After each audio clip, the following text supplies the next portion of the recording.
somos alunos do BBQM e hoje vamos dar sequência nos nossos vídeos com o tema corpo. A primeira pessoa a fazer desenhos precisos do corpo humano foi o Leonardo da Vinci. Suas pinturas eram baseadas em estudos sobre perspectiva e em uma compreensão do corpo humano. Mais tarde, quando já era um artista famoso, pôde observar melhor o corpo humano dissecando cadáveres. Os desenhos anatômicos de Leonardo da Vinci estão entre os melhores já vistos e incluem a primeira ilustração de um feto no útero. Andreas Vesalius foi um médico belga considerado o pai da anatomia moderna. Ele se arriscava buscando corpos mortos e assim suas autópsias o ajudaram na compreensão do corpo humano. Através de suas dissecações, ele identificou as partes do esqueleto humano, o que totalizou 206 ossos.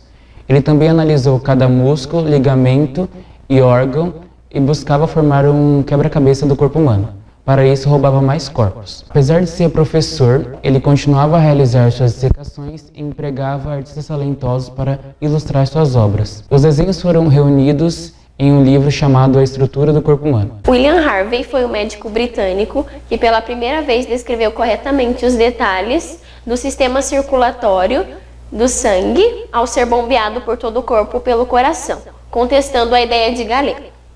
Segundo Cláudio Galeno, mais conhecido como Galeno de Pérgamo, foi responsável por subverter os rumos da medicina, provando que as artérias transportam não o ar, como se acreditava na época, mas sangue. O significado de vida como conceito é de difícil explicação.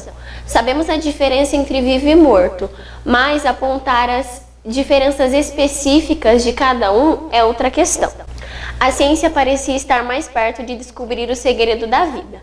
Num debate no Royal College of Surgeons, em 1814, sugeriu-se que o fenômeno da eletricidade e a vida eram correspondentes. A ciência parecia estar perto de descobrir o segredo da vida. Num debate no Royal College of Surgeons, em 1814, sugeriu-se que o fenômeno da eletricidade e a vida eram correspondentes e que a eletricidade realiza todas as operações químicas nos corpos vivos. Somente no século XX perceberam que a eletricidade era importante para dar forma à vida no plano celular. Os anatomistas tinham mostrado que o corpo humano se assemelha em muitos aspectos a uma máquina. A química passou a ser a grande esperança para descobrir o segredo da vida. Justo von Liebig estabeleceu um centro de pesquisa em Gießen em 1824, dedicou-se aos estudos de funções vitais.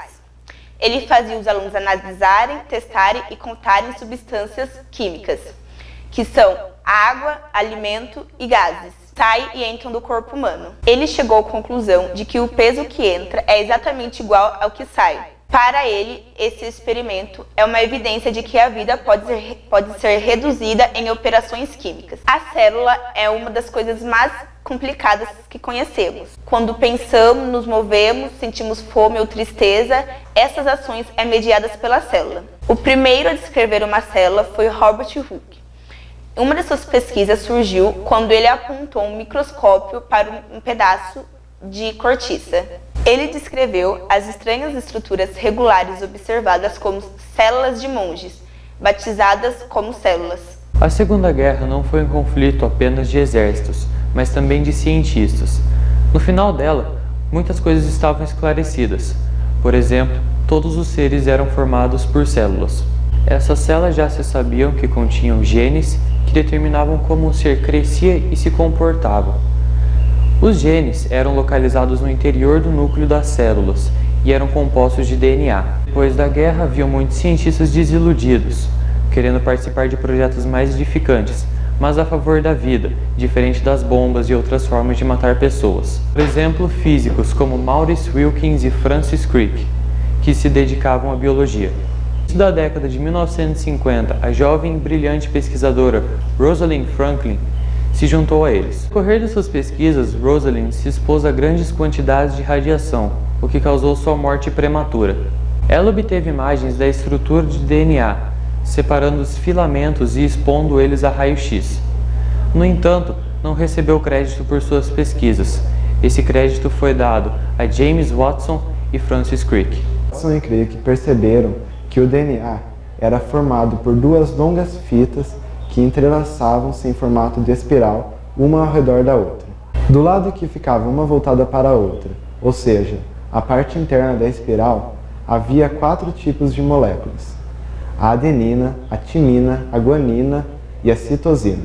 O DNA se separa em 2 fitas diferentes e para cada uma delas é sintetizada uma fita correspondente, entrelaçando os filamentos. É assim que seres vivos crescem e se restauram, produzindo novas células com fitas idênticas de DNA.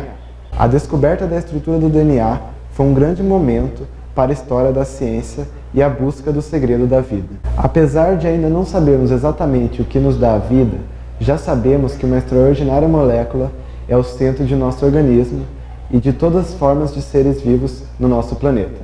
Deixe seu like, se inscreva no nosso canal e muito obrigado por nos acompanhar.